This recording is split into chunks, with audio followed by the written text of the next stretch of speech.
I'm a sucker for a really good murder mystery movie, and that first Knives Out movie was freaking awesome.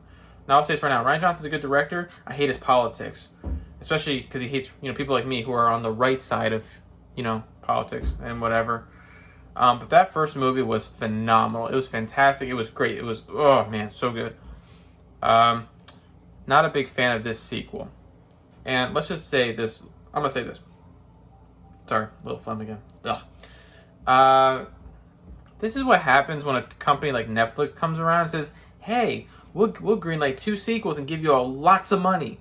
And I think like Rian Johnson and his producer both got $40 million apiece right in their pockets, and they get funding for both sequels. This is what happened. See, that first movie was an independent movie with a large cast, and it did bonkers at the box office. And then guess what? Netflix comes along and says, "We'll give you all the money in the world to make your sequels." And yeah, this is what happens when you get a lot of money. The sequel is not as good, and the third one is probably not going to be as good as either, or not as good either. Sorry, stuttering. I like some of the cast of this movie, not all of them, because some of them I don't like in their personalities and how they are as people. But yeah, it was not that good. Hold on. See, it's making me feel like crap. First of all, I couldn't believe when Rian Johnson said he made Blanc, Craig's character, gay. I was like, he lives with a man. I'm like, are you kidding me? Like, really? You just had to do that. Ruin a character. Like,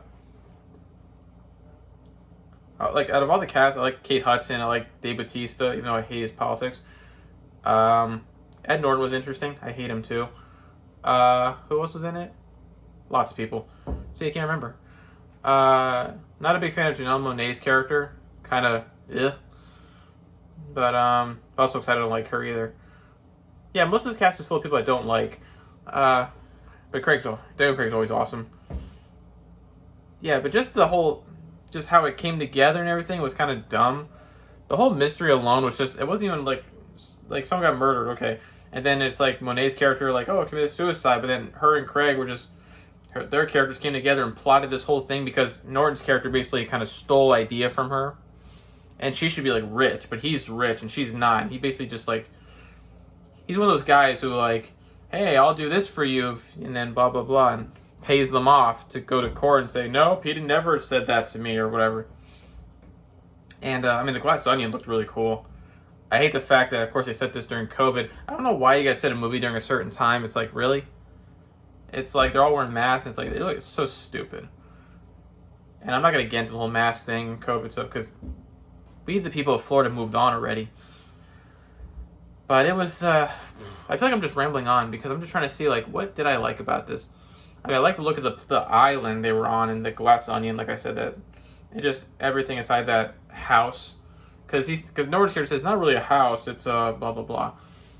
But, basically, I don't know how, the movie felt kind of long to me. It felt kind of long.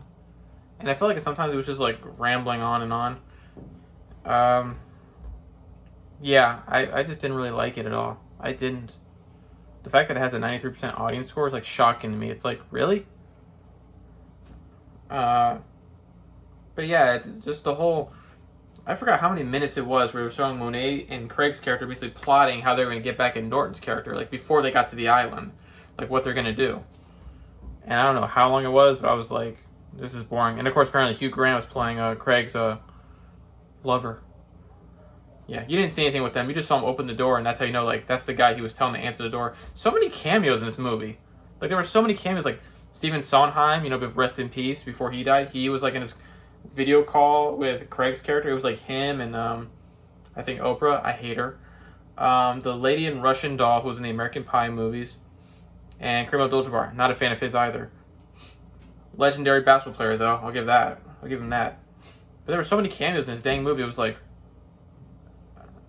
yeah, that was pretty much it. I'm just rambling on right now because I just don't know what else to say. It's I was not a fan of this. I think it was too long. Money gets into a person's mind and makes them do all sorts of stuff, and I personally don't think this movie would have been a success at the box office.